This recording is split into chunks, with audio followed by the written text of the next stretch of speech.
Hello friends, welcome to JS analysis centre. तो daily current affair के session में आज हम डिस्कस करेंगे 4 जनवरी का करंट अफेयर। साथ ही इसका पीडीएफ इस वीडियो के डिस्क्रिप्शन से आप डाउनलोड कर सकते हैं। तो दोस्तों, आज का करंट अफेयर देखेंगे उससे पहले पिछले क्लास का क्विक रिवीजन कर लीजिए। पहला क्वेश्चन है, हाल ही में किस देश ने अंगारा A5 नामक अपना सबसे बड़ा स्पेस रॉकेट लॉन्च किया है? रूस ने। किस भारतीय वन सेवा अधिकारी को केंद्र सरकार के वन महानिदेशक और विशेष सचिव के रूप में नियुक्त किया गया है? इनका नाम है चंद्र प्रकाश गोयल। हाल ही में पीएम मोदी ने किस राज्य में 11,000 करोड़ रुपए की 4 जल विद्युत परियोजनाओं का उद्घाटन और शिलान्यास किया? हिमाचल प्रदेश में। कौन सी परियोजना किस नदी पर स्थापित की जा रही है? ये काफ़ी इंपॉर्टेंट है, इसे याद रखिएगा। रेणुकाजी बांध परियोजना, इसे स्थापित किया जा रहा है गिरी नदी पर। वहीं Luhri stage 1 hydro power project, इसे स्थापित किया जा रहा है सतलुज नदी पर। वहीं एक परियोजना है धौला सिद्ध हाइड्रो पावर प्रोजेक्ट, इसे स्थापित किया जा रहा है ब्यास नदी पर। और एक का निर्माण किया जा चुका है, इसका उद्घाटन किया गया। सावरा कुड्डू जल विद्युत परियोजना 111 मेगावाट का है, इसे स्थापित किया गया है पब्बर नदी पर। चलिए अगला क्वेश्चन है, हाल ही में विजय गलानी का लंदन में 50 साल की उम्र में निधन हो गया। वह एक प्रसिद्ध डैश थे, फिल्म निर्माता थे। प्रौद्योगिकी के क्षेत्र में अनुसंधान और प्रशिक्षण के लिए भारतीय सेना ने किस स्थान पर एक क्वांटम प्रयोगशाला की स्थापना की है? महू में, मध्य प्रदेश के महू में। हाल ही में कोविड-19 से निपटने के लिए किसने graded response action plan launch किया है? दिल्ली की सरकार ने। साइकी क्षुद्रग्रह के बारे में पता लगाने के लिए किस अंतरिक्ष एजेंसी ने साइके मिशन की घोषणा की है? अमेरिकी अंतरिक्ष एजेंसी नासा ने। इस मिशन को लॉन्च किया जाएगा इसी साल अगस्त में। Central drugs standard control organisation ने हाल ही में किस कोविड वैक्सीन की भारत में आपात इस्तेमाल की मंजूरी दे दी है? इसका नाम है कोर्बेवैक्स। कोविशील्ड, कोवैक्सीन और स्पुतनिक 5 भारत में पहले से ही ये टीके लगाए जा रहे हैं। हाल ही में एक और टीके की मंजूरी दी गई है, इसका नाम है कोर्बेवैक्स। रेटिंग एजेंसी इकरा के अनुसार वित्त वर्ष 2022 और वित्त वर्ष 2023 में भारत की अनुमानित रियल जीडीपी ग्रोथ रेट कितनी रहेगी? 9%। इतिहास की सबसे बड़ी व्यापार समूह क्षेत्रीय व्यापक आर्थिक भागीदारी यानी RCEP, इसे इंग्लिश में बोलेंगे रीजनल कॉम्प्रिहेंसिव इकोनॉमिक पार्टनरशिप, ये 1 जनवरी 2022 को लागू हो गई। बताइए इसमें सदस्य देशों की संख्या कितनी है? 15 है। भारत और अमेरिका इसके सदस्य देश नहीं है, इसे भी याद रखिए। हाल ही में दुनिया की सबसे लंबी मेट्रो लाइन का उद्घाटन कहां पर किया गया? चीन के शंघाई में। राष्ट्रीय बाघ संरक्षण प्राधिकरण के अनुसार 2021 में भारत में लगभग कितने बाघों की मौतें हुई? 2021 में भारत में कुल 126 बाघों की मौतें हुई। इसमें सबसे अधिक मध्य प्रदेश में हुई। मध्य प्रदेश में कुल 44 बाघों की मौतें हुई 2021 में। तो अब चलिए आज का पहला क्वेश्चन है, केंद्रीय रक्षा मंत्री राजनाथ सिंह ने 3 जनवरी 2021 को किस यूनिवर्सिटी में अंतरिक्ष विज्ञान और प्रौद्योगिकी में अनुसंधान के लिए कल्पना चावला केंद्र का उद्घाटन किया? तो हाल ही में इस केंद्र का उद्घाटन किया गया चंडीगढ़ यूनिवर्सिटी में। Option A right answer. और इस केंद्र को इंग्लिश में बोलेंगे Kalpana Chawla centre for research in space science and technology. अच्छा, कल्पना चावला का नाम आप लोग सुने होइएगा। ध्यान रखिए, अंतरिक्ष में जाने वाली यह प्रथम भारतीय महिला थी। 2003 में इनका निधन हो गया था। स्पेस में गई हुई थी। 1 फरवरी 2003 को स्पेस से रिटर्न आते समय इनका रॉकेट ब्लास्ट कर गया था, जिसमें इनका निधन हो गया था। इनके साथ साथ 6 और अंतरिक्ष यात्रियों का निधन हो गया था। अच्छा, उस रॉकेट का नाम बताइए जिस रॉकेट में ये स्पेस में गई हुई थी। उस रॉकेट का नाम था कोलंबिया। अब स्पेस से रिलेटेड भारत में जितने भी सेंटर हैं इन्हें भी ध्यान में रखिएगा, आगामी परीक्षाओं के लिए इंपॉर्टेंट है। विक्रम साराभाई स्पेस सेंटर, ये केरल के तिरुवनंतपुरम में है। सतीश धवन स्पेस सेंटर, ये कहाँ पर है? आंध्र प्रदेश के श्रीहरिकोटा में। वहीं भारतीय अंतरिक्ष एजेंसी इसरो यानी भारतीय अंतरिक्ष अनुसंधान संगठन कहाँ पर है? बेंगलुरु में है। अंतरिक्ष विज्ञान एवं तकनीकी केंद्र, ये कहाँ पर है? केरल के तिरुवनंतपुरम के थुम्बा में है। इक्वेटोरियल रॉकेट लॉन्चिंग स्टेशन, ये कहाँ पर है? ये भी थुम्बा में है। और एक है अंतरिक्ष अनुप्रयोग केंद्र यानी स्पेस एप्लीकेशन सेंटर, ये कहाँ पर है? गुजरात के अहमदाबाद में। चलिए अगला क्वेश्चन है, निम्न में से कौन सा राज्य लकड़ी के चूल्हे की जगह देश का पहला 100% LPG युक्त राज्य बन गया है? वेरी इंपॉर्टेंट क्वेश्चन बनेगा आगामी परीक्षाओं के लिए, इसे याद रखिएगा।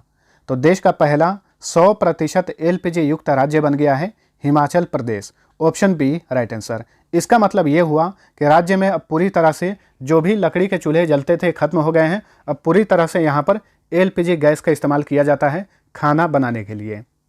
अच्छा, एलपीजी गैस का बढ़ावा देने के लिए भारत सरकार एक योजना चलाती है, उसका क्या नाम है? उज्ज्वला योजना, जिसे 1 मई 2016 को लॉन्च किया गया था। और इसी तरह से हिमाचल प्रदेश की सरकार भी एक योजना चलाती है, उसका नाम है गृहिणी सुविधा योजना। इन्हीं दोनों योजनाओं के तहत हिमाचल प्रदेश की सरकार ने ये उपलब्धि हासिल की है। अब हिमाचल प्रदेश से रिलेटेड जो भी टॉप करंट अफेयर बनते हैं इनका फटाफट रिवीजन कर लीजिए। हाल ही में 20वां विजय हजारे ट्रॉफी का आयोजन किया गया था। इसका खिताब हिमाचल प्रदेश ने जीता और इस तरह से हिमाचल प्रदेश ने विजय हजारे ट्रॉफी के इतिहास में पहली बार ये खिताब अपने नाम किया है। वहीं 100% कोविड टीकाकरण करने वाला देश का पहला राज्य हिमाचल प्रदेश ही है। दालचीनी की संगठित खेती शुरू करने वाला भी ये देश का पहला राज्य है। हिमाचल प्रदेश के लाहौल स्पीति जिले के काजा में विश्व का सबसे ऊंचा इलेक्ट्रिक चार्जिंग स्टेशन स्थापित किया गया है। और हिमाचल प्रदेश में ही दुनिया की सबसे लंबी राजमार्ग सुरंग का उद्घाटन किया गया। इस सुरंग का नाम है अटल सुरंग। हिमाचल प्रदेश के चंबा चप्पल और लाहौली जुराबों और दस्तानों को जीआई टैग दिया गया 2021 में। और विलुप्त हो रहे जल स्रोतों के जीर्णोद्धार के लिए यहाँ की सरकार एक योजना चला रही है, उसका नाम है पर्वत धारा योजना। अब हिमाचल प्रदेश का मैप देखिए। हिमाचल प्रदेश अपनी सीमा भारत के 4 राज्यों से शेयर करता है। यह राज्य हैं उत्तराखंड, उत्तर प्रदेश, हरियाणा और पंजाब। 2 केंद्र शासित प्रदेश से भी इसकी सीमा लगती है, लद्दाख और जम्मू कश्मीर से। हिमाचल प्रदेश का गठन हुआ था 25 जनवरी 1971 को। जिलों की संख्या 12 है। 2 राजधानियां हैं।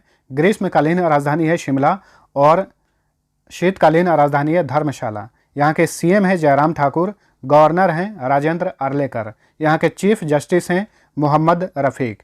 हिमाचल प्रदेश का हाई कोर्ट कहाँ पर है? शिमला में है। हिमाचल प्रदेश में लोकसभा सीट की संख्या 4, राज्यसभा सीट 3, विधानसभा सीट की संख्या 68 है। यहाँ का स्टेट एनिमल है हिम तेंदुआ, स्टेट बर्ड है जुजुराना, स्टेट ट्री हिमालयी देवदार और स्टेट फ्लावर है गुलाबी बुरांश। धमान, छपेली, महाथू, नटी, डांगी, डंडा नाच, चंबा, नाती, कयांगमाला यहाँ के प्रसिद्ध लोक नृत्य हैं यानी फोक डांस है। Great Himalayan national park, Pin valley national park, Inder Kila national park, Khir Ganga national park और सिंबल बारा नेशनल पार्क सारे हिमाचल प्रदेश में हैं। यहाँ पे बहुत सारे डैम भी हैं। Pandoh dam, Larji dam, Pong dam Beas नदी पर है, भाखड़ा नांगल डैम, कोल डैम और नथपा झाकरी डैम ये सतलुज नदी पर है। चमेरा डैम रावी नदी पर है। गुड्डी, कनौरा, लाहौली यहाँ के प्रमुख ट्राइब्स हैं। यहाँ पे कुछ दर्रे पाए जाते हैं, याद रखिए, शिप किला दर्रा, रोहतांग दर्रा, बड़ा लचा दर्रा, ये सारे हिमाचल प्रदेश में हैं। चलिए अगला क्वेश्चन है, राजनीतिक गतिरोध के चलते निम्न में से किस देश के प्रधानमंत्री अब्दुल्ला हमदोक ने अपने पद से इस्तीफा दे दिया है? अब्दुल्ला हमदोक ये सूडान के प्रधानमंत्री हैं। हाल ही में इन्होंने इस्तीफा दे दिया है। देखिए 2021 में भी ऐसे ही हुआ था, इन्होंने अपने पद से इस्तीफा दे दिया था, लेकिन फिर से कुछ दिन के बाद ये वहाँ के प्रधानमंत्री बना दिए गए थे। फिर से दोबारा से इन्होंने इस्तीफा दे दिया है। ये जो सूडान है इसे रिपब्लिक ऑफ सूडान भी कहा जाता है, अफ्रीकी देश है। वैसे एक और कंट्री है साउथ सूडान।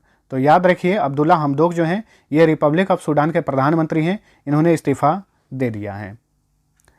सूडान की राजधानी है खार्तूम। सूडान नाम लिया जाए तो आप समझ जाना रिपब्लिक ऑफ सूडान का बात चल रहा है। इसकी राजधानी है खार्तूम। यहाँ की करेंसी का नाम है सूडानीज पाउंड। पाउंड जो करेंसी है और भी देशों में चलती है, जैसे कि यूनाइटेड किंगडम, लेबनान, सीरिया और मिस्र। चलिए अगला क्वेश्चन है, केंद्र सरकार के अनुसार आर्थिक रूप से कमजोर वर्ग के श्रेणी में आने के लिए उच्चतम पारिवारिक आय सीमा क्या है? तो देखिए केंद्र सरकार ने हाल ही में घोषणा की है कि जिस भी परिवार की सालाना आय 8 लाख रुपए या फिर उससे कम है, उससे आर्थिक रूप से कमजोर वर्ग यानी इकोनॉमिकली वीकर सेक्शंस के अंतर्गत रखा जाएगा। तो ऑप्शन डी राइट आंसर।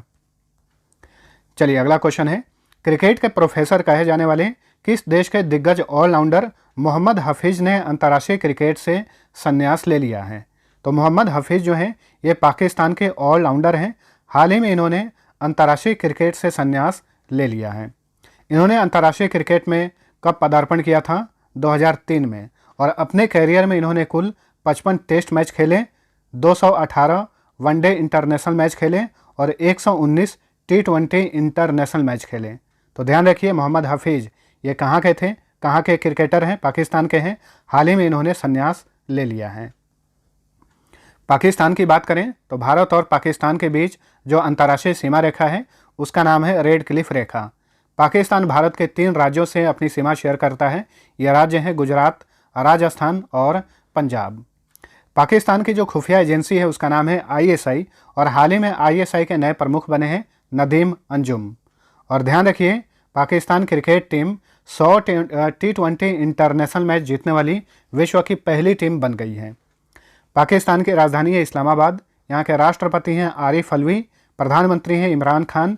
यहाँ की करेंसी का नाम है पाकिस्तानी रुपया। देखिए, ये रुपया जो करेंसी है ये भारत पाकिस्तान के अलावा और भी बहुत सारे देशों में चलती है, जैसे कि नेपाल, इंडोनेशिया, मालदीव, श्रीलंका, मॉरिशस और सेशल्स। ये सारे देश ऐसे हैं जहाँ पर करेंसी का नाम रुपया है। चलिए अगला क्वेश्चन है, हाथी दंत व्यापार के खिलाफ अभियान के लिए विश्व प्रसिद्ध केन्या के किस संरक्षणवादी और जीवाश्म विज्ञानी का हाल ही में निधन हो गया है? तो इनका नाम है Richard Leakey. Option B right answer. ये हाथी दांत व्यापार के खिलाफ अभियान के लिए काफ़ी प्रसिद्ध थे। इनका हाल ही में निधन हो गया है। कहाँ के थे ये? केन्या के थे। केन्या एक अफ्रीकी देश है। केन्या की राजधानी है नैरोबी। नैरोबी में एक संयुक्त राष्ट्र की एजेंसी का मुख्यालय भी है, UNEP, united nation environment programme. इसका मुख्यालय नैरोबी में है। केन्या के वर्तमान में राष्ट्रपति हैं उहुरु केन्याटा। यहाँ की करेंसी का नाम है केन्यन शिलिंग। अब ये देखिए, शिलिंग जो मुद्रा है ये भी कई सारे देशों में चलती है। एक तो केन्या हो गया, इसके अलावा सोमालिया, युगांडा और तंजानिया, ये ऐसे देश हैं जहाँ पर करेंसी का नाम शिलिंग है। चलिए अगला क्वेश्चन है, वर्सो में आयोजित फीडे विश्व ब्लिज शतरंज चैंपियनशिप 2021 में पुरुष वर्ग का खिताब किसने जीता? वर्सो जो है ये पोलैंड की राजधानी है। तो वर्सो में ही फीडे विश्व ब्लिज चेस चैंपियनशिप का आयोजन किया गया था। इसमें पुरुष वर्ग का खिताब जीते हैं मैक्सिम वाचियर लाग्रेव, जो कि फ्रांस के रहने वाले हैं। इन्होंने फाइनल में पोलैंड के जॉन क्रिजस्टोफ डूडा को हराया। ठीक है, तो पुरुष वर्ग का खिताब किसने जीता है? मैक्सिम वाचियर लाग्रेव ने। वहीं महिला वर्ग में इस चैंपियनशिप का खिताब किसने जीता है? बिबिसार ओसोबाएवा ने, जो कि कजाकिस्तान की हैं। अब शतरंज से रिलेटेड जो भी लेटेस्ट में करंट अफेयर बने इन्हें भी याद रखिएगा। 2021 का फीडे विश्व शतरंज चैंपियनशिप का खिताब किसने जीता? नॉर्वे के मैग्नस कार्लसन ने। 2021 में ही विश्व के सबसे कम उम्र के चेस ग्रैंड मास्टर कौन बने? तो इनका नाम है अभिमन्यु मिश्रा, जो कि भारतीय मूल के अमेरिकी चेस खिलाड़ी हैं। अच्छा, ये बताइए, भारत के सबसे कम उम्र के चेस ग्रैंड मास्टर कौन हैं? डी गुकेश हैं, जो कि तमिलनाडु के हैं। और हाल ही फिलहाल में भारत की 21वीं महिला चेस ग्रैंड मास्टर बनी है दिव्या देशमुख, ये महाराष्ट्र की हैं। भारत के हाल ही फिलहाल में 72वें पुरुष चेस ग्रैंड मास्टर कौन बने हैं? मित्राभ गुहा, जो कि पश्चिम बंगाल के हैं। भारत के प्रथम चेस ग्रैंड मास्टर कौन है? विश्वनाथन आनंद। चलिए अगला क्वेश्चन है, जम्मू और कश्मीर बैंक के नए प्रबंध निदेशक और मुख्य कार्यकारी अधिकारी यानी MD एंड CEO कौन बने हैं? तो जम्मू कश्मीर बैंक के नए MD और CEO बने हैं Baldev Prakash. Option D right answer. Option में जितने भी नाम हैं इनकी भी हाल ही में नियुक्ति की गई है। शांति लाल जैन, ये इंडियन बैंक के हाल ही में MD और CEO बनाए गए। सोमा शंकर प्रसाद, इन्हें यूको बैंक का MD और CEO बनाया गया है। अतुल कुमार गोयल, इन्हें हाल ही में पंजाब नेशनल बैंक का MD और CEO बनाया गया है। जम्मू और कश्मीर बैंक की बात करें तो इसकी स्थापना की गई थी 1 अक्टूबर 1938 को। मुख्यालय श्रीनगर में है। जम्मू और कश्मीर बैंक का टैगलाइन है यानी आदर्श वाक्य है सर्विंग टू एम्पावर। चलिए अगला क्वेश्चन है, निम्न में से किस टेक कंपनी ने $125 मिलियन की लागत से एलिस इंडिया और ग्रीन इन्वेस्टमेंट्स का अधिग्रहण कर लिया है यानी खरीद लिया है? तो हाल ही में टेक महिंद्रा ने $125 मिलियन की लागत से एलिस इंडिया और ग्रीन इन्वेस्टमेंट्स का अधिग्रहण कर लिया है। टेक महिंद्रा की बात करें तो महिंद्रा एंड महिंद्रा ग्रुप की ये टेक कंपनी है। इसकी स्थापना की गई थी 1986 में। मुख्यालय पुणे में है। पुणे में ही सीरम इंस्टीट्यूट ऑफ इंडिया का मुख्यालय है। साथ साथ में कंप्यूटर निर्माता कंपनी है सीडेक, उसका भी मुख्यालय पुणे में ही है। टेक महिंद्रा के वर्तमान में सीईओ हैं सीपी गुरनानी। चलिए अगला क्वेश्चन है, भारत में 15 से 18 वर्ष के आयु के बच्चों के लिए कोविड टीकाकरण की शुरुआत किस दिन की गई? तो देखिए, भारत में 15 साल से अधिक उम्र के बच्चों के लिए भी कोविड टीकाकरण की शुरुआत कर दी गई है। कब से? 3 जनवरी 2022 से। Option A right answer. वैसे भारत में कोविड टीकाकरण की शुरुआत कब हुई थी? 16 जनवरी 2021 को पीएम मोदी ने भारत में कोविड टीकाकरण की शुरुआत की थी। 100% कोरोना टीकाकरण करने वाला भारत का पहला राज्य कौन सा है? वेरी इंपॉर्टेंट क्वेश्चन बनता है, याद रखिएगा, हिमाचल प्रदेश। अगर आपसे केंद्र शासित प्रदेश के बारे में पूछे कि 100% कोविड टीकाकरण करने वाला भारत का पहला केंद्र शासित प्रदेश कौन सा है, तो ये है अंडमान निकोबार। शहर के बारे में पूछे तो ये है भुवनेश्वर। और गांव के बारे में पूछे कि 100% कोविड टीकाकरण करने वाला भारत का पहला गांव कौन सा है, तो ये है वावेन, जो कि जम्मू कश्मीर में है। कोवैक्स पहल चलाई जा रही है विश्व के गरीब देशों को मुफ्त में टीका उपलब्ध कराने के लिए। तो इसी पहल के तहत मुफ्त में टीका पाने वाला विश्व का पहला देश कौन सा है? तो ये है अफ्रीकी देश घाना। कोविड टीका बनाने वाला विश्व का पहला देश कौन सा है? तो ये है रूस। उस वैक्सीन का क्या नाम है जिसे पहली बार बनाया गया? स्पुतनिक 5। जानवरों के लिए कोरोना वैक्सीन बनाने वाला विश्व का पहला देश कौन सा है? ये है रूस। ठीक है, चाहे मानव के लिए या फिर जानवरों के लिए कोविड टीका बनाने वाला विश्व का पहला देश रूस है। जानवरों के लिए जो कोविड टीका है इसका क्या नाम है? कार्निवाक को। महाराष्ट्र कोविड टीकाकरण के हाल ही में ब्रांड एम्बेसडर कौन बने हैं? सलमान खान। पंजाब के कोविड टीकाकरण के ब्रांड एम्बेसडर कौन बने हैं? अभिनेता सोनू सूद। चलिए अगला क्वेश्चन है, 2 जनवरी 2022 को 1.5 महीने तक चलने वाली 81वीं अखिल भारतीय प्रौद्योगिकी प्रदर्शनी नुमाइश 2022 का उद्घाटन कहाँ पर किया गया? तो देखिए, 81वीं अखिल भारतीय प्रौद्योगिकी प्रदर्शनी शुरू हुई है हैदराबाद में। इसका उद्घाटन किया गया 2 जनवरी 2022 को। इस प्रदर्शनी का नाम है नुमाइश। नुमाइश 2022 का संस्करण है। हाल ही में इसका उद्घाटन किया गया हैदराबाद में। उद्घाटन किसने किया? तेलंगाना के राज्यपाल हैं तमिलिसाई सुंदरराजन। उन्होंने इस प्रदर्शनी का उद्घाटन किया। हैदराबाद की बात करें तो हाल ही में भारत का पहला अंतर्राष्ट्रीय मध्यस्थता और सुलह केंद्र हैदराबाद में स्थापित किया गया। दिल्ली एयरपोर्ट और हैदराबाद एयरपोर्ट्स को 2021 में एयरपोर्ट काउंसिल इंटरनेशनल ने Asia Pacific green airports recognition से सम्मानित किया था, मान्यता प्रदान की थी, याद रखिए। खाद्य और कृषि संगठन तथा आर्बर डे फाउंडेशन द्वारा tree city of the world के रूप में मान्यता प्राप्त करने वाला यह भारत का पहला शहर है। ठीक है, हैदराबाद की स्थापना किसने की थी? मोहम्मद कुली कुतुब शाह ने। हैदराबाद किस नदी के किनारे है? मूसी नदी के किनारे है। और यहाँ पे बहुत सारे पर्यटक स्थल भी हैं, जैसे कि चार मीनार हो गया, फलकनुमा पैलेस, गोलकोंडा किला, सलार जंग संग्रहालय, हुसैन सागर झील और उस्मान सागर झील, ये सारे हैदराबाद में हैं।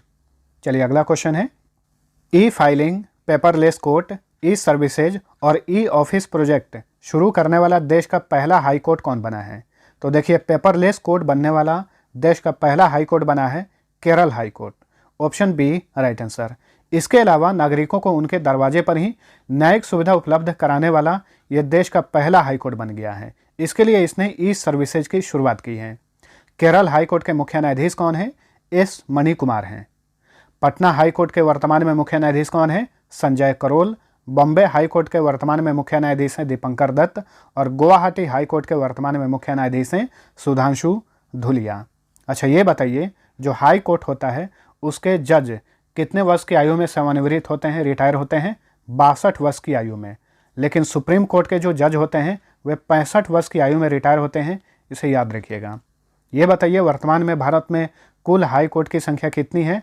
25 है। भारत का 25वां हाई कोर्ट कौन सा है? Andhra Pradesh high court.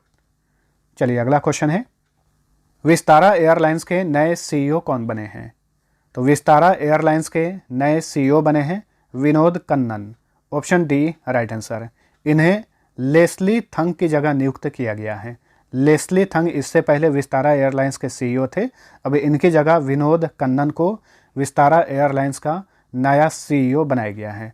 और जो ऑप्शन सी नंबर पे है दीपक राजावत, इन्हें इस एयरलाइंस का मुख्य वाणिज्यिक अधिकारी नियुक्त किया गया है। विस्तारा एयरलाइंस की बात करें तो इसकी स्थापना की गई थी 2013 में। मुख्यालय गुरुग्राम में है। गुरुग्राम में इंटरनेशनल सोलर अलायंस का भी मुख्यालय है, याद रखिएगा। ये एकमात्र ऐसा अंतर्राष्ट्रीय संगठन है जिसका हेडक्वार्टर भारत में है। विस्तारा एयरलाइंस के वर्तमान में चेयरमैन हैं भास्कर भट्ट। तो फ्रेंड्स, ये था हमारा आज का करंट अफेयर। वीडियो पसंद आया है तो लाइक और शेयर जरूर करना। अब लास्ट क्विज का आंसर जान लीजिए। पहला क्वेश्चन था, हाल ही में केंद्रीय इलेक्ट्रॉनिक्स और आईटी राज्य मंत्री राजीव चंद्रशेखर ने किस नाम से देश का पहला स्वदेशी सर्वर लॉन्च किया है? इसका राइट आंसर था ऑप्शन बी, रुद्र।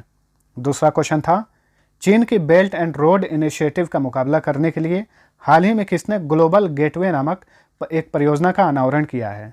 इसका राइट आंसर था ऑप्शन ए, यूरोपीय संघ।